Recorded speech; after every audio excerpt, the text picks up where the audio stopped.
బీసీలను కాంగ్రెస్ ప్రభుత్వం మోసం చేసిందని బీజేపీ ఎంపీ ఆర్ కృష్ణయ్య విమర్శించారు. జీవో 46ను వెంటనే ఉపసంహరించుకోవాలని డిమాండ్ చేశారు. ఈ జీవో ద్వారా ఎస్సీ, ఎస్టీ, బీసీలకు కలిపి మొత్తంగా 50% లోపే రిజర్వేషన్లు ఖరారు చేస్తూ స్థానిక సంస్థల ఎన్నికలకు మార్గదర్శకాలు ప్రకటించడాన్ని తప్పుబట్టారు. బీసీలకు 42% రిజర్వేషన్లు అమలు చేస్తామని హామీ ఇచ్చి నట్టేట ముంచిందని మండిపడ్డారు.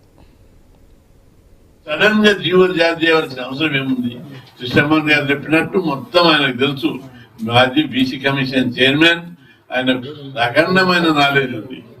దేశంలో ఎక్కడ ఏం జరుగుతుందో మొదటి నుంచి ఆయన సలహాలు ఇస్తూనే ఉన్నాడు. ఆయన ప్రభుత్వం పట్టించుకోలేదు. లీగల్ గా, రాజ్యాంగ పరంగా బలమైనటువంటి పునాదులు వేయాలని కృష్ణమోహన్ గారు ఎన్నోసార్లు ప్రభుత్వానికి సూచించారు. సిఫార్సులు చేసి కూడా ప్రభుత్వం పట్టించుకో. ప్రభుత్వానికి చిత్తశుద్ధి లేదు. అసలు 42 పెట్టాలనే చిత్తశుద్ధి. మా వాళ్ళు బీసీలు సర్పంచులు అవుతుంటే జిల్లా పరిషత్ చైర్మన్ కావడము, మండల అధ్యక్షులు కావడము ఈ అగ్రకుల ప్రభుత్వానికి లేదు. వాళ్ళు భరించలేకపోతున్నారు.